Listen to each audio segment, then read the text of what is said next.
What is the shift that took place from Old Testament and the New Testament, and what are the different roles that women can embody? Or if I can ask, what is a feminine contribution from church for the expansion of the kingdom of God, the roles and the responsibilities you can talk about? I think it's important to understand how the Lord operated in the Old and in the New Testament. So it's very obvious. In the New Testament, Christ is unveiled fully.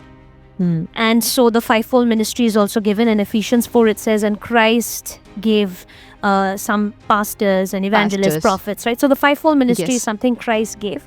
And that didn't exist in the Old Testament. So the Lord would always anoint the office of the king, the prophet, and the priest in the Old Testament, right? So you see in the Old Testament, you may not, obviously you don't see a king figure, but you do see a queen in Queen Esther, who the Lord used very powerfully. She almost becomes like a Messiah for Israel. You know, she actually was a Messiah for Israel. The entire Jewish community is saved through Esther.